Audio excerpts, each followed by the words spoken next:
नमस्कार दोस्तों, स्वागत है आपका मेरे YouTube चैनल विद्या पोर्ट पर। और आज की इस वीडियो में हम इलेक्ट्रॉनिक्स में यूज होने वाले एक मोस्ट पॉपुलर और मोस्ट कॉमनली यूज होने वाले आईसी 555 टाइमर के बारे में पढ़ेंगे। वैसे तो 555 टाइमर के बहुत सारे फंक्शंस हैं, पर उनमें से आज हम एक फंक्शन के बारे में बात करेंगे जिसका नाम है एस्टेबल मल्टी वाइब्रेटर। देखिए, एस्टेबल मल्टी वाइब्रेटर क्या होता है, मैं आपको एक सर्किट दिखाता हूँ। ये ब्रेडबोर्ड पे एक 555 टाइमर आईसी यूज करके एक सर्किट बनाया गया है। ये हमारा एलईडी जो है इसके आउटपुट स्टेट को रिप्रेजेंट कर रहा है। आप यहाँ देखेंगे कि इसकी जो एलईडी है वो एक स्टेट में स्टेबल नहीं है, वो ऑन और ऑफ स्टेट को चेंज कर रही है बार बार। और इसी चीज को हम एस्टेबल मल्टी वाइब्रेटर कहते हैं, यानी कि इसका जो आउटपुट स्टेट है वो स्टेबल नहीं है, बार बार चेंज हो रहा है। और ये हमारा 555 टाइमर का इंटरनल ब्लॉक डायग्राम और एक्सटर्नल कंपोनेंट लगे हुए हैं, जो कि मैंने इस सर्किट में यूज किए थे, जो अभी आपने ब्रेडबोर्ड पे देखा। तो अगर हम एक्सटर्नल की पहले बात करें तो वहां पे दो रजिस्टर और एक कैपेसिटर हैं जो इस फंक्शंस को इंप्लीमेंट में लाते हैं। आप अगर आउटपुट स्टेट पे पिन नंबर 3 पे जो हमारा एक एलईडी कनेक्टेड है उसके साथ एक रजिस्टर कनेक्टेड है, इसका मेन इस फंक्शन से कोई लेना देना नहीं है, वो सिर्फ इस एलईडी को प्रोटेक्ट करने के लिए लगा हुआ है। और अगर इंटरनल की बात करें तो इसका वीसीसी से लेके ग्राउंड के बीच में एक पिन होती है, जिसके बीच में सीरीज में तीन रजिस्टर लगे होते हैं 5 किलो ओम के, 5 किलो ओम के 3 रजिस्टर्स लगे होते हैं। इसलिए इस आईसी का नाम 555 टाइमर रखा गया है। और क्योंकि तीन रजिस्टर सीरीज में लगे हुए हैं वीसीसी से लेके ग्राउंड के बीच, तो आपको पता होगा कि इन तीनों रजिस्टर्स के अक्रॉस वोल्टेज ड्रॉप होगा। और तीनों के अक्रॉस क्योंकि बराबर वैल्यू के रजिस्टर है तो बराबर वोल्टेज ड्रॉप होगा।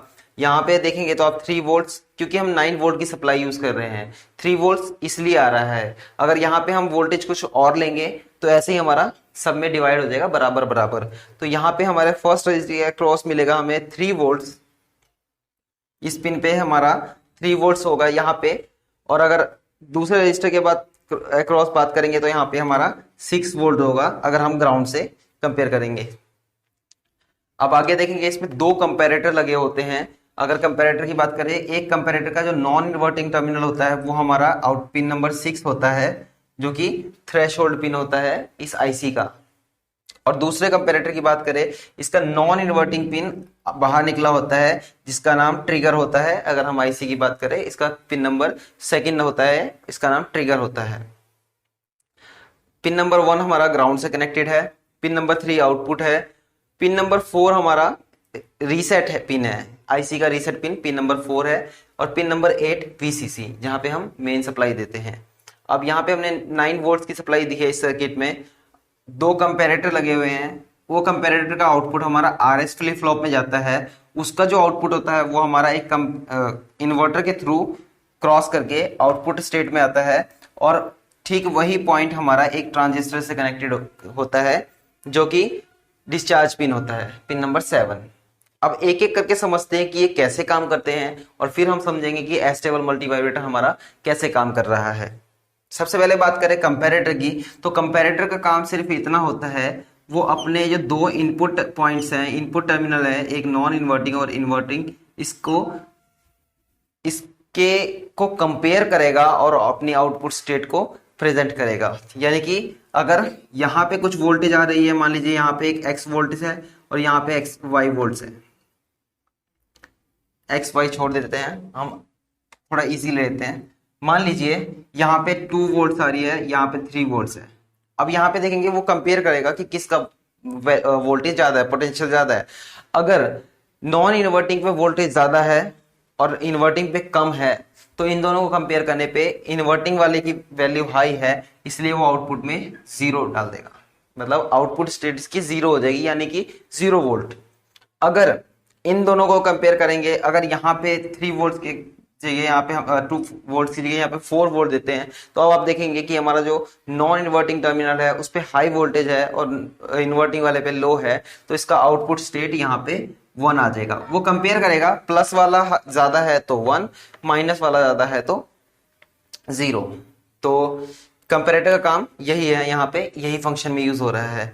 उसके बाद बात करते हैं आरएस फ्लिप फ्लॉप। यहाँ पे आरएस फ्लिप फ्लॉप का क्या काम है, देखिए आरएस फ्लिप फ्लॉप अगर आपने पढ़ा है तो इसके दो इनपुट होते हैं और एक आउटपुट आता है, क्यू बार नहीं क्यू।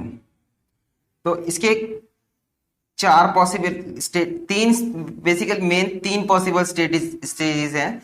मतलब अगर आर पे 1 है, एस पे 0 है, या फिर एस पे 0 है, आर पे 1 0 0 1 1, सॉरी 0 0 और 1 1। देखिए इस सर्किट में R S flip flop use कर रहे हैं, इनके दो इनपुट्स हैं और एक आउटपुट और एक आउटपुट का बार, यानी इन्वर्ट आउटपुट मिलेगा हमारा। यानी कि आउटपुट अगर 1 है तो हमें 0 मिलेगा, अगर 0 है तो 1 मिलेगा। अगर आर पे 1 है, एस पे 0 है, तो हमारा आउटपुट आएगा 0, यानी रीसेट हो जाएगा। अगर आर पे 0 है, एस पे 1 है, तो आउटपुट हमारा 1 आएगा, यानी कि सेट। दोनों पे अगर 0 है तो यहाँ पे कोई चेंज नहीं आएगा, नो चेंज, यानी कि ये अपनी पुरानी स्टेट में ही रहेगा। लास्ट टाइम अगर वो 0 था तो 0 ही रहेगा, लास्ट टाइम अगर वो 1 था तो 1 ही रहेगा। 1 1 रेस अराउंड कंडीशन होती है आर एस फ्लिप फ्लॉप में। हमारा यहाँ पे 1 1 कभी भी दोनों पे एक साथ नहीं आएगा। ट्रांजिस्टर इलेक्ट्रॉनिक स्विच है, डिजिटल स्विच है, समझ लीजिए। ये एज डिस्चार्ज पिन से कनेक्टेड है, यानी कि अगर यहाँ पे 1 होगा तो ये डिस्चार्ज पिन को ग्राउंड से कनेक्ट कर देगा, अगर 0 है तो ये स्विच ओपन रहेगा। यहाँ पे इन्वर्टर आउटपुट जो यहाँ पे इसको इनपुट में मिलेगा उसको इन्वर्ट करके आउटपुट में प्रेजेंट कर देगा, यानी कि अगर यहाँ पे 0 है तो यहाँ 1 आएगा, अगर यहाँ 1 है तो यहाँ 0 आएगा। तो ये तो एक फंक्शन इंटरनल ब्लॉक डायग्राम का था। असली में जो हमारा 555 टाइमर होता है उसमें बहुत सारे रजिस्टर, ट्रांजिस्टर और डायोड्स लगे होते हैं, ये सिर्फ एक ब्लॉक डायग्राम है। तो चलिए आप समझते हैं कि हमारा 555 टाइमर कैसे काम कर रहा है। तो देखिए मान लेते हैं हमने इस सर्किट को ऑन किया, यहाँ पे एक स्विच बना लेते हैं। मान लीजिए यहाँ पे एक स्विच था, हमने इसको कनेक्ट किया।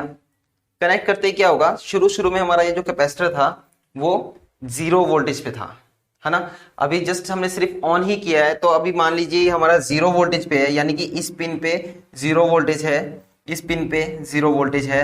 अब हम इन दोनों कंपैरेटर के आउटपुट स्टेट को समझते हैं कि क्या होगा। देखिए इसका नॉन इन्वर्टिंग टर्मिनल पे 6 वोल्ट है जो कि इंटरनली कनेक्टेड है रजिस्टर के थ्रू, और यहाँ पे 0 वोल्ट है ना। तो इसका आउटपुट क्या होगा, क्योंकि ये वाला ज्यादा है, नॉन इन्वर्टिंग सॉरी इन्वर्टिंग वाला ज्यादा है, तो इसका आउटपुट स्टेट यहाँ 0 होगा। सेम उसी टाइम पे अगर इस वाले कंपैरेटर की बात करें तो यहाँ पे इसका नॉन इन्वर्टिंग वाला 3 वोल्ट है और इन्वर्टिंग वाला 0 है, तो इसका जो आउटपुट होगा वो 1 होगा। क्यों, क्योंकि इसका पॉजिटिव वाला यानी नॉन इन्वर्टिंग वाला हाई है। अब आर एस फ्लिप फ्लॉप की बात करें तो आर एस फ्लिप फ्लॉप पे पहले हमारा यहाँ पे एस आर पे 0 और एस पे 1 अगर आता है तो हमारा आउटपुट क्या होगा 1, राइट। और क्योंकि हम यहाँ पे इन्वर्ट आउटपुट का इन्वर्ट क्यू बार यूज कर रहे हैं तो यानी यहाँ पे 0, यहाँ पे 0 होने की वजह से जो हमारा आउटपुट स्टेट होगा वो इन्वर्टर्स को इन्वर्ट करके यहाँ पे 0 आया तो यहाँ पे 1 डाल देगा और हमारा एलईडी ऑन हो जाएगा। ठीक उस टाइम पे क्या हो रहा होगा, क्योंकि यहाँ 0 है, ये ट्रांजिस्टर ऑफ है, ये एक तरह से ओपन स्विच है, अभी कनेक्टेड नहीं है, तो कुछ भी चेंज नहीं आएगा, हमारा ये एलईडी ऑन रहेगा और हमारा जो करंट है वो इस मतलब वोल्टेज है इस कैपेसिटर को और चार्ज कर रहा होगा। अब यहाँ पे क्या हो रहा है, देखिए यहाँ पे हम बात करें इस कैपेसिटर की, एक ग्राफ बना लेते हैं हम। यहाँ पे ये टाइम है और ये हमारा वोल्टेज है। ये कैपेसिटर 9 वोल्ट तक जाने की कोशिश करेगा, यहाँ पे 3 वोल्ट 6 वोल्ट 9 वोल्ट, ये कैपेसिटर 9 वोल्ट तक जाने की कोशिश करेगा। तो अभी 0 था, अब वो धीरे धीरे टाइम का चार्ज होना शुरू होएगा। अब जैसे जैसे चार्ज हो रहा है तो एक टाइम आएगा जब वो 3 वोल्ट को क्रॉस कर जाएगा, यानी कि इस पॉइंट पे ये 3 वोल्ट से ऊपर हो जाएगा, यानी कि अब ये समझ लिए 3.1 वोल्ट हो गया है, थोड़ा सा ऊपर हो गया इसका वोल्टेज। अब यहाँ पे कंपेयर करोगे तो हमारा नॉन इन्वर्टिंग वाला हाई हो गया है और इन्वर्टिंग वाला लो हो गया है, सॉरी इन्वर्टिंग वाला हाई हो गया है, नॉन इन्वर्टिंग वाला लो हो गया है, तो इस कंपैरेटर का जो आउटपुट आएगा 0, तो एस पे भी हमारा 0 आएगा। सेम उसी टाइम पे जिस टाइम पे ये हाई हुआ है इस पे भी सेम कनेक्टेड पिन है, तो यहाँ पे कंपेयर करेंगे तो यहाँ पे भी 3.1 वोल्ट समथिंग आएगा, मतलब जस्ट थोड़ा सा ऊपर हुआ है 3 वोल्ट से, पर अभी भी इसका इन्वर्टिंग वाला टर्मिनल हाई है तो यहाँ पे 0 ही रहेगा। तो क्योंकि आर पे भी 0 और एस पे भी 0, तो हमने बताया था कि जब आर एस फ्लिप फ्लॉप में दोनों इनपुट्स पे 0 होती है तो इसका जो आउटपुट होता है वो नो चेंज होता है, यानी कि पहले 1 था वो अभी भी 1 ही रहेगा, ये ट्रांजिस्टर अभी भी ओपन ही रहेगा और आउटपुट में हमारा एलईडी अभी भी ऑन ही रहेगा। फिर वो कैपेसिटर धीरे धीरे और चार्ज होता ही रहेगा। फिर एक टाइम आएगा जब कैपेसिटर 6 वोल्ट को क्रॉस कर जाएगा, यानी कि यहाँ पे हमारा 6 वोल्ट से ज्यादा आ गया है अब, ठीक है। तो क्या होगा, यहाँ पे कंपेयर करेंगे तो नॉन इन्वर्टिंग पे अभी भी हाई है तो ये 0 ही रहेगा, और इस वाले को देखेंगे तो यहाँ पे 6 वोल्ट है, पर अब इसका नॉन इन्वर्टिंग पे 6 वोल्ट से थोड़ा सा ज्यादा वोल्टेज आ गया है, तो यानी कि यहाँ पे स्टेट इसकी 1 हो जाएगी। क्योंकि अब ये यहाँ पे 1 हो गया है तो जब हमारा आर पे 1 एस पे 0 होगा तो आउटपुट स्टेट हमारी यहाँ पे 0 हो जाएगा, यानी कि ये रीसेट हो जाएगा।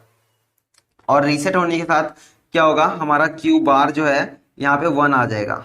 अब क्योंकि यहाँ पे 1 आ गया है तो यहाँ पे 1 होने की वजह से क्या होगा, हमारा ये इन्वर्टर क्योंकि यहाँ 1 है तो इसको आउटपुट में 0 कर देगा, और अब हमारा ये जो एलईडी है वो ऑफ हो जाएगा।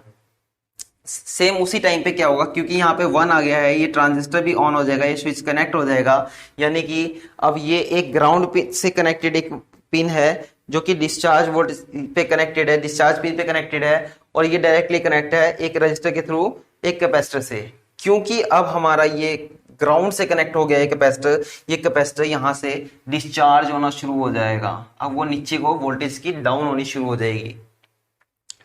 तो क्योंकि अब ये डाउन होना शुरू हो गया है तो क्या होगा, अभी अभी जस्ट 6 वोल्ट को इस कैपेसिटर ने क्रॉस किया था, अब ये वापस 6 वोल्ट से नीचे आ गया है। यहाँ पे देखेंगे तो ये इसका जो ये वाला पिन है ये 6 वोल्ट से जस्ट थोड़ा सा नीचे आ गया है। तो अब पहले इस पॉइंट को समझते हैं, क्योंकि ये 6 वोल्ट से थोड़ा सा नीचे आ गया है, नॉन इन्वर्टिंग पे हमारा 6 वोल्ट है और सॉरी इन्वर्टिंग पे हमारा 6 वोल्ट है, और नॉन इन्वर्टिंग पिन पे क्या है, यहाँ पे 6 वोल्ट से थोड़ी सी वोल्टेज कम आ गई है।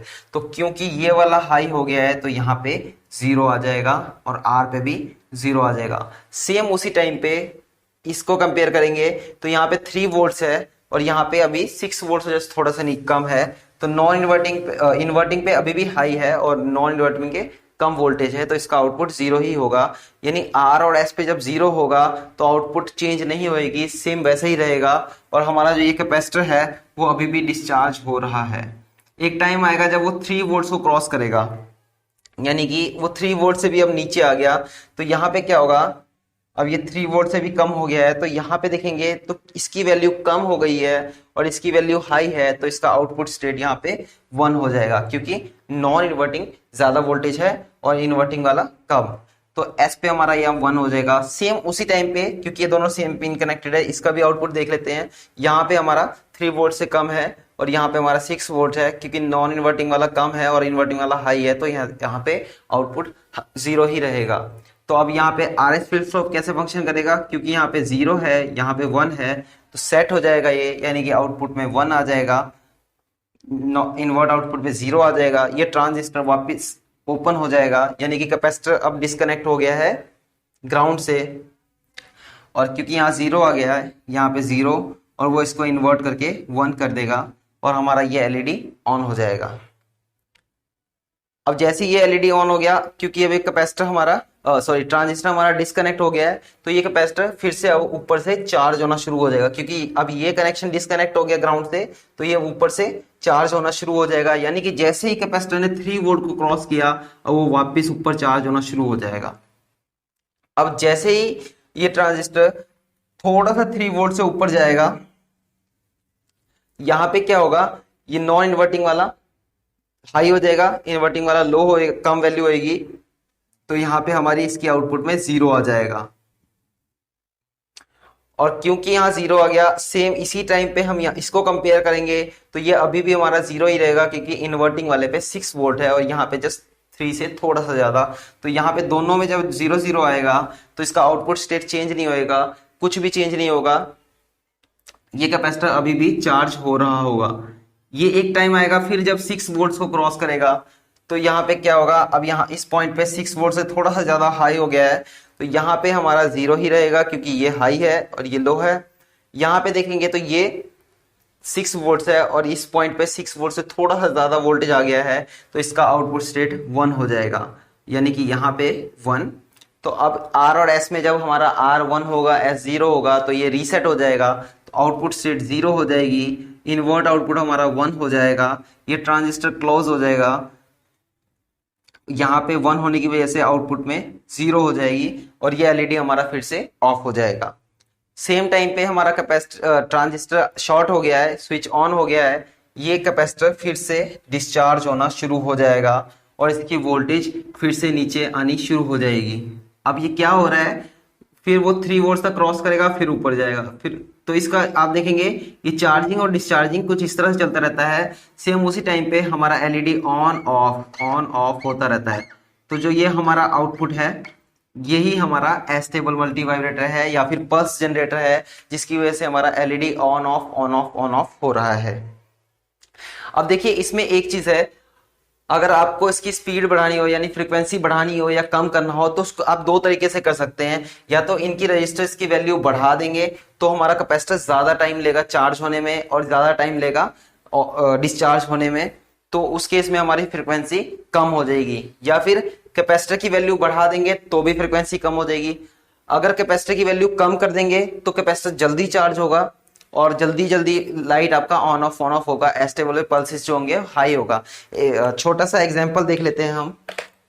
अभी जो मैंने कैपेसिटर इसमें लगा रखा है, आप देखेंगे अभी मैंने जो कैपेसिटर यूज किया इसमें ये 22 माइक्रोफेराड का है।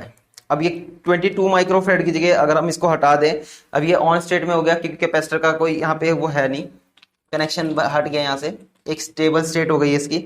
अब मैं थोड़ा सा, अगर आप देखेंगे 4.7 माइक्रोफेराड का कैपेसिटर मैं यहाँ पे कनेक्ट करता हूँ तो आप देखेंगे अब ये एलईडी थोड़ा फास्ट, थोड़ा सा स्पीड इसकी बढ़ गई है, फ्रीक्वेंसी बढ़ गई है। क्यों? क्योंकि अब कैपेसिटर की वैल्यू छोटी है और ये जल्दी जल्दी चार्ज हो रहा है और जल्दी जल्दी डिस्चार्ज हो रहा है। थोड़ा और छोटा वैल्यू का कैपेसिटर अगर मैं इसमें लगाता हूँ तो आप देखेंगे इसकी फ्रीक्वेंसी और भी ज्यादा इंक्रीज हो जाएगी। अब ये देखिए इसकी फ्रीक्वेंसी बहुत ज्यादा हाई होगी क्योंकि यहाँ पे जो मैंने कैपेसिटर यूज किया है उसकी वैल्यू है 0.47 माइक्रोफेराड, ये बहुत कम वैल्यू है। एक और ऑप्शन है, अगर आप इसकी रजिस्टर की वैल्यू को चेंज करते हैं तो भी आप इसका फ्रीक्वेंसी को चेंज कर सकते हैं। देखिए मैं यहाँ पे एक पोटेंशियोमीटर यूज कर लेता हूँ। यहाँ पे रजिस्टर की जगह मैं 100 किलो ओम का पोटेंशियोमीटर यूज कर रहा हूँ। तो आप देखेंगे ये हमारा जो पल्स है, अब मैं इसकी रेजिस्टेंस को बढ़ाना या घटाना कर सकता हूँ, तो इसकी वजह से इसकी फ्रीक्वेंसी में चेंजेस आ रहे हैं। ये थोड़ा फास्ट है और अगर मैं इसको बिल्कुल थोड़ा और रेजिस्टेंस हाई कर दूं तो अब ये टाइम ले रहा है ज़्यादा। तो ये एस्टेबल मल्टी वाइब्रेटर है हमारा, जो कि फंक्शन किस तरह से करता है मैंने ये आपको सर्किट के थ्रू बताया है। आई होप आपको समझ में आ गया होगा। Thank you.